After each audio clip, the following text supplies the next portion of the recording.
Thank you, Senator Lee. I'll be managing time for a moment while Chair Durbin votes, and I'm up next, followed by Senator Kennedy. I want to thank our panel for your testimony, in particular, Ms. Bride, to you for bringing your advocacy to the Senate amidst this nightmare that you and your family have lived and continue to live. Ms. Lemke, thank you for your extraordinarily well-considered and powerful testimony. Ms. DeLawn, as you know and as you mentioned in your opening statement, Senator Grassley and I have legislation to strengthen federal protections against sexual abuse of children, including online exploitation.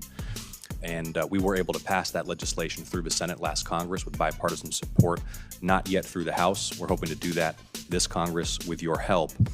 And a key aspect of this bill is to ensure that the law is keeping up with technology.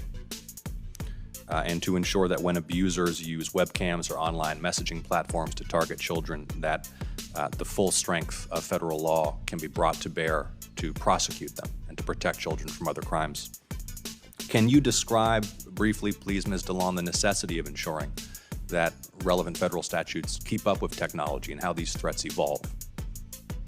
Thank you, Senator. Thank you for your leadership on that with Senator Grassley. We look forward to, continuing to work with you and your staff.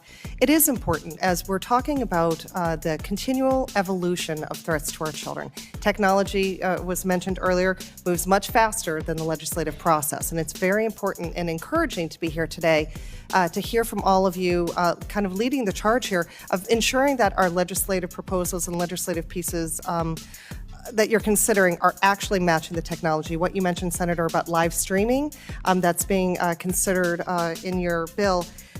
We have seen an evolution with children being sexually exploited who there is not a physical abuser who is actually physically touching them. And we need to ensure that the legislation actually reflects that children are being exploited, children are being sexually victimized by individuals in different countries, in different states, in different rooms.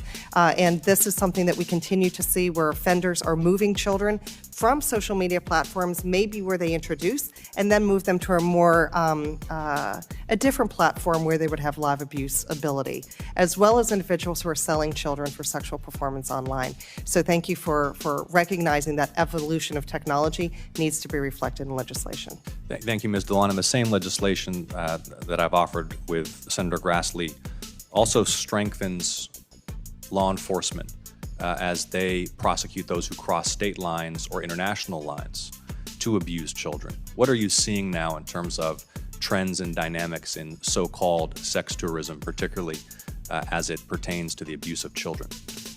Sex tourism, certainly you still have people who are traveling to other countries, taking advantage of lax laws and poverty to sexually exploit children. We do, of course, see now an increase, if you want to call it sex tourism, of individuals who are virtually streaming, live streaming, sexually exploiting children in impoverished countries and paying them via, online apps.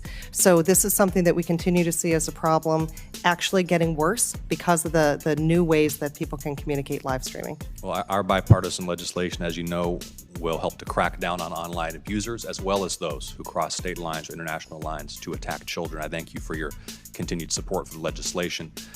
Finally, just briefly, Senator Blackburn ran out of time and had another question that she wanted to ask. I want to make sure to get that to Dr. Prinstein. And Ms. Lemke, you in a very candid and personal way described the impact that the use of these technologies had on your psyche. And I know that in particular for other young people around the country, they've experienced the same dynamic, the formation of dependence, the impact on self-image and mental health. And I thank you for sharing your story. And I want to ask you, Dr. Prinstein, if you could just speak for a moment about the long-term negative psychological impact that, in particular, young people can experience as a result of their use of social media and how we in Congress should think about addressing that. Scientists are working as fast as we can to give you those answers. It's something that requires us to follow kids as they mature and see how it is that they develop. We do know that there are numerous online communities and opportunities to engage with content that actually teaches kids how to cut themselves, how to engage in behaviors that are consistent with an eating disorder, how to conceal these behaviors from their parents and adults, and they sanction young people when they discuss the possibility of engaging in adaptive rather than maladaptive behaviors. Many of these online posts and communities have no warnings, no trigger warnings to indicate that these might be concerning for kids. And of course, that's something that is directly associated with kids' likelihood of engaging in these maladaptive behaviors themselves. Thank you, Dr. Prinstein. Deeply disturbing and certainly warrants regulatory attention. Appreciate your testimony. Thanks for watching, everybody. Make sure to hit that subscribe button.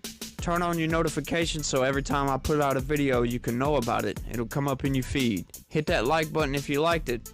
And be positive. Peace.